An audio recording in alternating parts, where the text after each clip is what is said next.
Laikam jau tā ir nedrošība. Par spīti tam, ka pieejami Eiropas līdzekļi daudz dzīvokļu māju siltināšanai, ne katras mājas kolektīvs riskē un parakstās uz šo soli. Ar ko atšķiras siltināta māja no nesiltinātas? Augstā laikā tas vislabāk redzams Sandrai Baltrukai.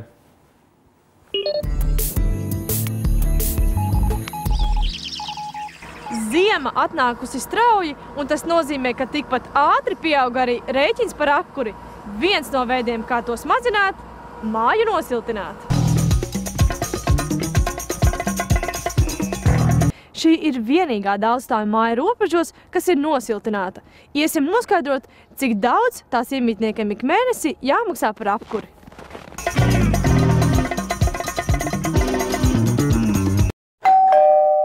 Ūdens vairs nenāk mums iekšā, ne pa šo caurumu, ne pa virtuves logu. Ja mēs kādreiz ar savu apkuras katlu likām uz 20 grādu pagājuši gadu, tad šogad mēs liekam jau uz 19 grādu. Pēc mājas renovācijas būtiski samazinājušies arī rēķini par siltumu. 43 lati 10 santīm. Tas ir mans rēķins par oktobru mēnesi. Jāpiebilst, ka pērn Andris kādus 43 latus oktobrī maksājas tikai par apkuri, bet tagad šajā summā iekļauts arī kredītmaksājums bankai. Vidēji mājas siltināšana katram dzīvoklim mēnesī izmaksājusi 15 latu. Nav tā, ka to nevar samaksāt. Ja mēs esam 2 pensionāri ar vīri, ja? Un tiešām, ja skatās vienkārši tais maksājumos, nekas īsti daudz vairāk nav. Kredītu pilnībā atmaksāt plānots apmēram 10 līdz 15 gados, un tad tā pa īstam varēs novērtēt, cik izdevīga bijusi mājas siltināšana. Lēmums, ka māja jāsiltina, tika pieņemts pirms gada. Visi 12 mājā esošo dzīvokļu īpašnieki nodibināja biedrību un pieteicās Eiropas struktūra fondu līdzfinansējumam, tādējādi nosacot pusi no izmaksām, bet otru pusi 24 000 latu aizņēmušies bankā uz 15 gadiem. Man bija bail, kad pirmos gadus varbūt tiem iedzīvotājiem nav tagad uz doto momentu līdzekļu, lai pēc iespējas mazāk viņiem būtu jāmaksā. Es pirmo paņēmu tagad uz pilno termiņu, bet es domāju, ka mēs viņu mainīsim. Līdz ar ekonomikas atvesaļošanos palielināsies arī iedzīvotāju maksātspēja, domā vadošais mājas siltināšanas projekta kurators Andris Edzertēvs. Viņš saka, par ēkas renovāciju vienoties nebija grūti, lai gan riski pirms kredīta ņemšanas pārēķināti vairāk kārt. Ir bail arī tagad, it kā es nesaprotu, kā tas būs viss līdz galam, ja? Bet kas baidās, tad uz lai uz mežu neiet. Šī nosiltinātā māja ir sakārtota, bet tai blakus ir tāda pati daudzstāvu māja, tikai nerenovēta, un apkuras izmaksas tai jārēķina dubultā.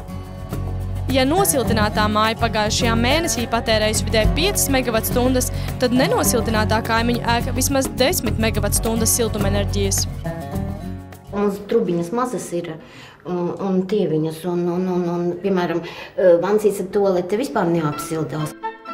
Tāpēc Mārai dzīvoklis jāapsild arī ar elektriskajiem sildītājiem, kas komunālos maksājumus palielina par vēl vismaz 10 latiem.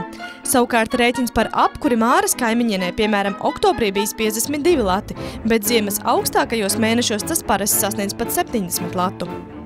Avans maksāja visu vasaru, vai ne? Un tad man iznāk 3-5 avans maksāja, un tad to otra pusi ziemā. Tātad par apkuri Biruta pagaidām maksā 50 latiem, bet Andris un viņa kaimiņi ne vairāk par 30.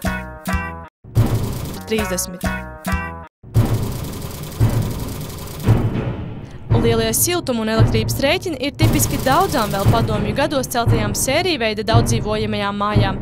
Rīgā vien ir vismaz 14 000 šādu namu. Ļoti daudz mājas ir diezgan kritiskā stāvoklī un, tā teikt, mēs sildam gaisu. Šī ir māja Rīgā Terēzes ielā, un tā ir viena no 14 daudzstāvu ēkām visā Latvijā, kurā siltināšanas darbus pabeigs tuvākajās dienās. Plānots, ka siltuma rēķini Terēzes ielā jau šogad būs mazāk kā pērn. Par apkuri iedzīvotājiem izskatās tā, ka būs šo ziemu jāmaksā uz pusi vismaz mazāk. Kopumā Latvijā ar Eiropas Savienības līdzfinansējumu nosiltinātas 42 mājas, visvairāk Liepājā, Limbažos, Valmierā un Rīgā. Lai arī dzīvokļu īpašnieki pēdējā gada laikā kļuvuši drošāk un iesnieguši vēl 250 māju siltināšanas projektus, aktivitāte joprojām ir maza. To rāda arī skaitļi. No 44 miljoniem eiro, kas paredzēta siltināšanai, neapgūta lielākā daļa, jeb vismaz 35 miljoni eiro. Par šo naudas summu varētu nosiltināt vēl vismaz 500 daudz dzīvokļu māju. Galvenā problēma, kāpēc vēl joprojām Latvijā ir tik maz kvalitatīvi nosiltinātu māju, ir iedzīvotāju nespēja vienoties par remontdarbu nepieciešamību. Dzīvokļu īpašnieki, kas nesaprot un nevēlas saprast renovācijas nozīmi, diezgan mēģina iespaidot pilnvarotās personas un diezgan pretojās visiem lēmumiem un veicamajiem darbiem. Neļauj logus mainīt, neļauj siltināt loģiju iekšpus. Stāsta Signe Kajaka, kura sniegusi konsultācijas vairāk nekā 100 māju siltināšanas projektos. Viņa norāda, mājas siltināšanas projekti ir visai laikietilpīgi, pat ja visi dzīvokļu īpašnieki ir piekrituši mājas siltināšanai, no pirmās iedzīvotājas sapulces līdz celtniecības darbu uzsākšanai paiet vismaz pusgads. Izrādās arī kvalificētus būvēt gribētājus atrast nav viegli. Jo vairāk mājas mēs siltinam, jo mazāk šo te kvalificētu darbinieku, tā teikt, būvnieku arī ir, un līdz ar to arī cena kāp. Tomēr, ja visi šķēršļi pārvarēti, rezultāts ir acīm redzams.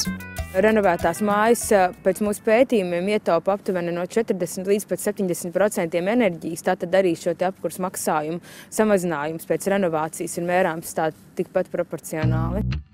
Kurzemes reģionālā enerģētikas un attīstības aģentūra secinājusi, ka laikā no decembra līdz aprīlim siltumenerģijas patēriņš, piemēram, Liepājā kādai nenosiltinātai un turpat blakus līdzīgai, bet renovētai daudzstāvmājai atšķiras uz pusi. Aprīlī ietaupījums pat pārsniedz 65%. Valdība dzīvojamo ēku siltināšanu pieskaita prioritātēm enerģētikas politikas jomā. Tās īstenotājs ekonomikas ministrija atzīst, tempi, kādā tiek apgūts Eiropas struktūra fondu līdzfinansējums un samazināts patērētā siltuma daudzums, ir pārāk lēni. Taču konkrētu ideju un rīcības plānu, kā situāciju mainīt, ministrijai nav. Protams, ka to varēja daudz, teiksim tā, ātrāk to naudu apgūt. Tikmēr gan projektu vadītāji, gan iedzīvotāji, kuri nebaidījās riskēt un nosiltināja savas mājas, saka, ka uz labo pusi mainās ne tikai ikmēneša rēķins, bet arī attieksme pret savu māju. Viņa ir smukāka. Panāk, kad ir vakars, tur zilas lampiņas deg.